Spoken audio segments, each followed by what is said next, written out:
Well, look who's here. Big Blue Boy Scout himself. Clark, I'll save your cat from a tree, Kent. So, tell me, what's it like to watch your evil twin? Yeah, I'm talking about Homelander, parade around like a spoiled toddler in a cape.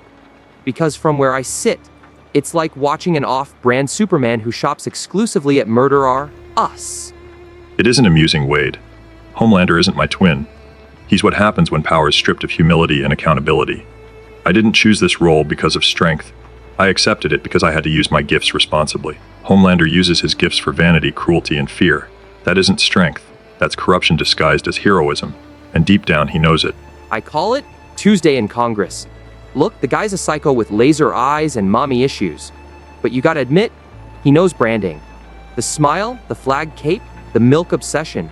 Okay, maybe not the milk. Still, people buy it. That's the scary part. They don't want truth or justice. They want a mascot. You give them hope. He sells them a nightmare wrapped in a commercial jingle. That's precisely the danger. Symbols carry weight. When people see the S, they don't just see me. They see the values I try to uphold. Homelander wears the flag, yet he desecrates everything it's supposed to stand for. People want heroes, Wade, but sometimes they settle for gods because gods don't challenge them, they just terrify them. Fear is easy. Hope is harder. Hope, fear, yada yada. I hear you. But here's the thing, Homelander enjoys being feared. You could wipe us all out, but you choose not to. That makes you scary in a noble way. Him, he kills people on planes because he's bored. That's not just corruption, that's psychopathy with a press team. You ever wonder if maybe people want that? A tyrant they can cheer for.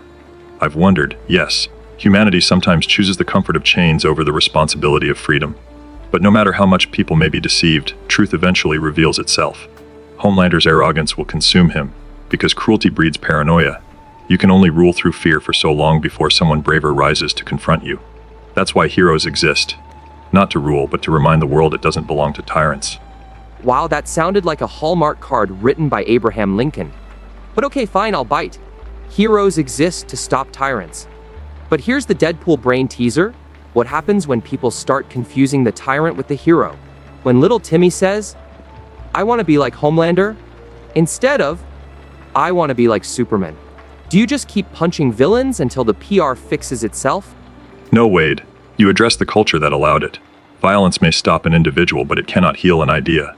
When children look at Homelander and see a hero, it means society has forgotten what true heroism demands.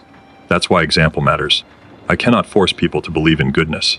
I can only demonstrate it and hope it inspires enough of them to reject monsters in capes. Inspirational speech detected. Cue the orchestra. Look, Boy Scout, I admire your optimism, but people love train wrecks. Homelander is a train wreck with laser vision and a PR department. You think you can outsmile a sociopath? Maybe. But me? I just shoot him in the nuts and roll credits? Quick, simple, satisfying. The world doesn't need inspiration. Sometimes it just needs a bullet. That's where we differ, Wade. You solve with finality. I solve with faith. Homelander's downfall shouldn't just be about stopping him. It must expose the emptiness of what he represents. If I simply destroy him, his image might still live on as martyrdom in the minds of those who idolized him. He has to be revealed as what he truly is: weak, selfish, hollow. Only then will people move forward without him. So, basically, you want the world to cancel Homelander? Trending hashtag, I get it. You want moral victory, not just physical victory. Still, you gotta admit, you've got the harder job. You play the saint, he plays the demon, and guess what? People are addicted to demons. I break the fourth wall every day, pal. I know audiences. They'll eat up his carnage before your sermons. Maybe so. Maybe the world is drawn to chaos. But history shows us that chaos cannot sustain itself. Eventually, people hunger for light, for stability, for genuine care. Homelander offers terror. I offer hope.